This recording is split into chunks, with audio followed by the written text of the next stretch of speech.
бала бейне Роза Мұқанова. Терең сай түн. Меніреу түн, жым-жырт қарауыл. Сай ішін тыныштық басқан шақ. Қай? Өсіркемесің мені. Мен кінәсіз қыз боламын. Сезімім бүтін, ақылым дұрыс. Бұл тіршілік дүниесінен безінген жұдырықта жүрегім кек пен қасіретке толы. Жарықай, мен кіммін осы? Мәңгілік пе? Әлде шынымен-ақ мәңгілік өспей алған бала кейіп пе? Мен өз жасыма лайық қыз болғым келеді. Ел сүйсінер. Неге барлық қыздар өсті де, мен сол күйі қалып қалдым? Неге тағдыр мен олай сынады? Жарықай? Жарықай? Қашпа, менен қашпа. Бәрібір тауып алам. Жасқандың ба? Әлде қорқамысың? Жиіркенемісің менен? Жарайды. Ертең терең сайда кездесейік онда. Мен сен терең сайда күтемін. Ертең терең сайда кездесейік. Сау бол. Келесі кездескенше. Кетсін!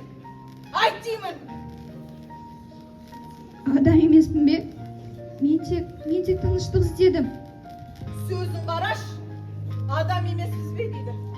Ей, тыныштық дейме, сен өзіне қара. Жұрттың баласы өсіп жатыр.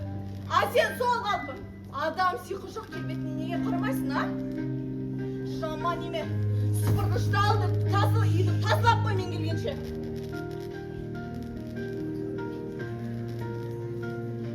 Сезімсіз, қатыгез адамның төрт түлігі қашанда сай болады ғой.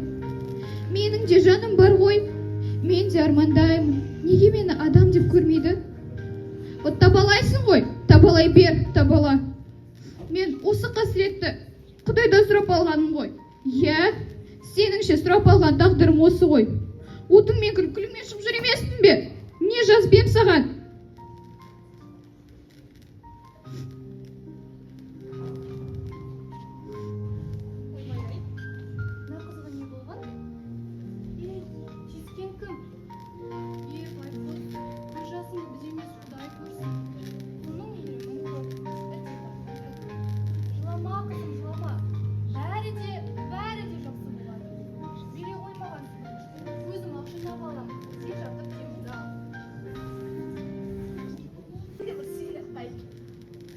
Бармаймын, шыршып отырмын. Бармайым. Бармасаң қояры өзім-ақ барам. Күте тұршы, барам сенімен. Күте тұрш.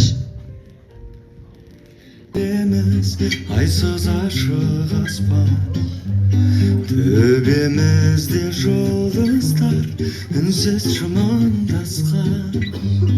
Бара Шіркінай десеңші. Менен басқасының бәрі де бақытты, бәрі де көңілді. Бұл тіршілік дүниесінде 12 мүшенің саулығы екен ғой.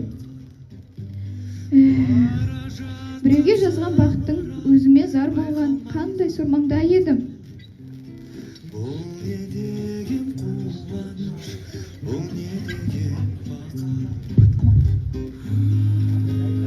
Алматының гүл Құмар? Құмармысың? Ғажап! Қандай әдем болып өскеткенсің? Таныдым, неге танымауым керек? Өзіңмен бір партада отырған көршім ғой, досым ғой. Бақыттысың ғой, әдем болып өсіп кетіпсің. Ой, кешір мені.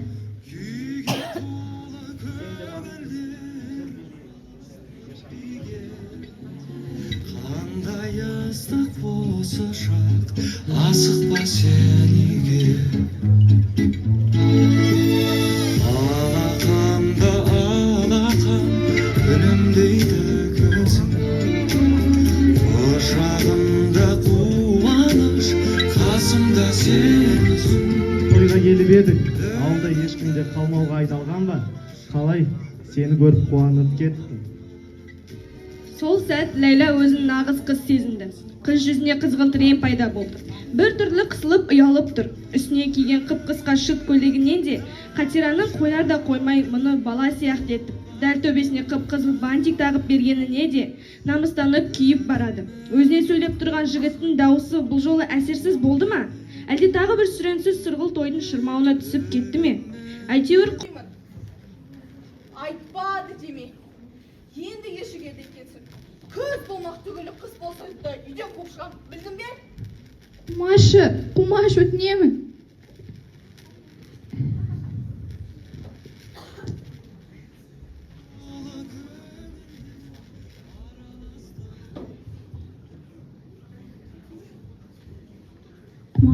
Құмармысың? Сен қайда жүрсің? Кел, мені өткендегідей биікке көтеріп, айналып келерші.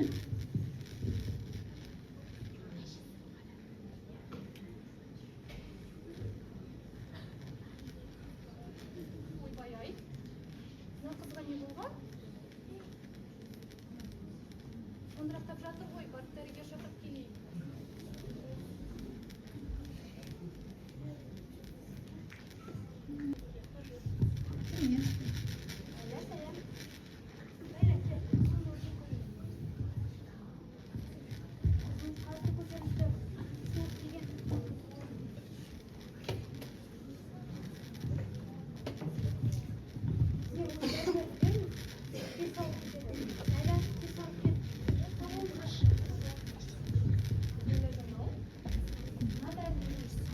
Тез салып кетерсің. Ертең ақша алып жүрерсің. Қарның ашқан болар.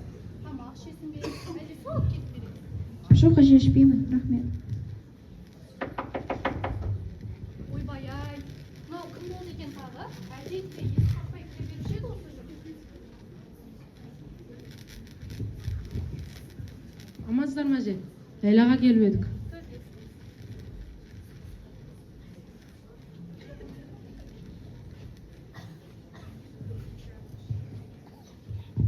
Ауырып қалыпсың. Өзіңнің қарыңды де сұрай келдік. Қарағым Лейла, сенің де көрген қасіретің аз емес. Ертең біздің ауданда қаралы жиын өтпек. Соған дәл өзің сияқты балаларды өткен жолы қала жаққа алып кеткен. Бірақ әлі күнге дейін хабар жоқ. Енді міне, көзге көрінен қалған өзің ғана қалған екенсің. Сол қаралы жиынға сенің қолынан ұстап көтеріп шығамыз деген ой келіп еді. Алапат күннің белгісі ретінде, ел басына қатер тұнған күннің белгісі ретінде ме? Жүр Ләйла, жолға жиналайық. Барғым келмейді, бара алмаймын да. Мені де түсініп көріңдерші. Мен ел көзіне оғаш, мүгедек болып көрінгенімен жақсылықты ғана аңсаймын. Мен мазаламаңдаршы. Бірімізді іздеп шығарып салайық. Қазір қызым ауырып жатыр. Сосын сіздерге хабарлаймын.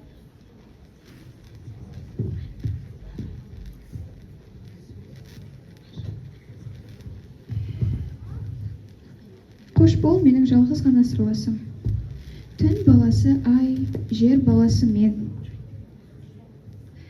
Мен өзінің жан жарамды, сырымды сенмен ғана бөлістім. Қош бол, менің әжем, қош бол, Жарықай.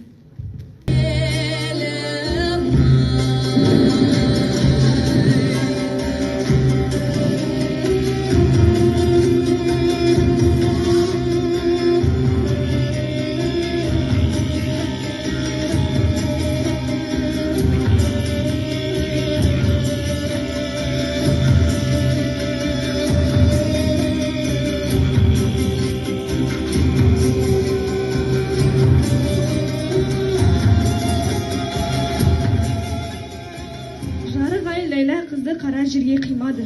Ләйла да алғаш рет айды түн қойнына қимаған. Ұзақ кідірістен кейін екеуінің бір-біріне деген татты сезімі әлсірей берді. Екеуі екі тіршіліктің елшісіндей елеңдеп, алшақтап, қашып бара жатты. Жап-жарығай қызбен жерді айналып алыстап барады. Жан тапсырған төсектегі қыз суретін ұзақ аймалаған ай биіктеп жылжып кетті. Жарығай қызбен мәңгілікке қоштасты.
қимады.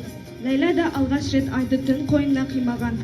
Ұзақ кідірістен кейін екеуінің бір-біріне деген татты сезімі әлсірей берді.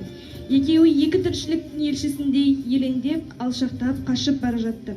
Жап-жарық ай қызбен жерді айналып алыстап барады. Жан тапсырылған төсектегі қыз суретін ұзақ аймалаған ай биіктеп жылжып кетті. Жарық ай қызбен мәңгілікке қоштасты.